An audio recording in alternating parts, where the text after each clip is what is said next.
A palavra de Deus diz o seguinte, lá em 2 Pedro, capítulo 2, versículo 3, as seguintes palavras. Também, movidos pela ganância e com palavras fingidas, eles farão de vós negócio. Em outras versões fala assim, eles farão comércio de vós.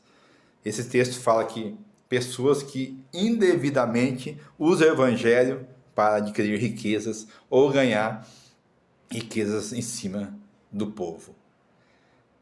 Serve-nos de alerta para que conhecemos a palavra e toda vez que aparecer algum falso profeta ou algum enganador e partir para o lado do dinheiro, você conhecedor da palavra já sabe como se deve proceder. Hoje em dia acontece debates inúteis, pessoas de um lado debatendo que tem que pedir, de outro que não deve pedir. Eu mesmo já questionei certa vez uma denominação aqui na cidade, grande, em que a igreja foi fechada durante 3 dias por causa de uma conferência, só podia entrar nessa igreja, nessa conferência, quem fez a tal da inscrição. E eu fiquei sem entender na época e questionei, a igreja é um lugar aberto para receber os perdidos, os pecadores, aqueles que querem ouvir uma palavra, uma oração, ser ajudado, ser acompanhado. E 3 dias só podia entrar quem fez a tal conferência.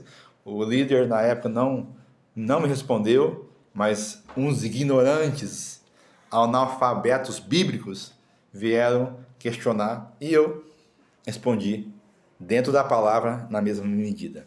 Então, a Bíblia diz, farão comércio de vós. Então, você conhece a palavra, não caia nessa.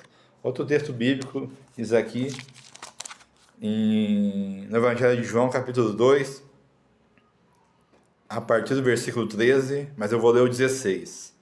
Jesus disse, aos que vendiam as pombas, tirai daqui estas coisas.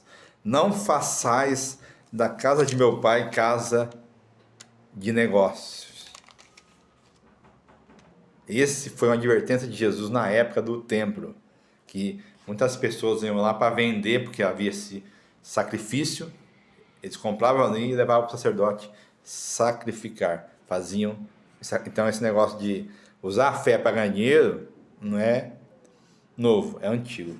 Outro texto está lá em Atos dos Apóstolos, no capítulo 8, a partir do versículo 9, que vai até o 25, mas que é Simão Mágico, que ele começou a acompanhar os discípulos devido a ter visto grandes milagres, prodígios pela mão dos discípulos e queria comprar a fé. Diz assim no versículo 20, no 18, Vendo, porém, Simão que, pelo fato de imporem as mãos apóstolos, era concedido o Espírito Santo, ofereceu-lhes dinheiro, propondo, concedei-me também a mim este poder, para que aquele sobre quem eu impuser as mãos receba o Espírito Santo. Pedro, porém, se todos os profetas hoje fossem assim, não tinha esses problemas. Mas tem vários profetas que querem enriquecer às custas do Evangelho. Pedro, porém, lhe respondeu, o teu dinheiro seja contigo para a perdição, pois julgastes adquirir por meio dele o dom de Deus. Não tens parte nem sorte neste ministério, porque o teu coração não é reto diante de Deus. Arrepende-te, pois a tua maldade, e roga ao Senhor, talvez te seja perdoado o intento do teu coração. Os líderes hoje, não são todos, sempre existe exceções em todos os lugares, mas se eles, ao invés de, estou falando daqueles que estão no caminho tortuoso, não vem comprar o reino de Deus, não. O reino de Deus não tem essa de comprar. Você tem que ler a palavra, obedecer a palavra e seguir corretamente a palavra. Esse é o segredo. Então, termino com essas palavras. A Bíblia diz: meu povo se perde porque lhe falta conhecimento. Qual conhecimento? Bíblico. Aí você não vai cair nessa que você tem que dar alguma coisa para receber algo de Deus. Você não tem que dar nada. Deus ama aquele que dá com alegria. Se você der, seja sincero e dê para Deus.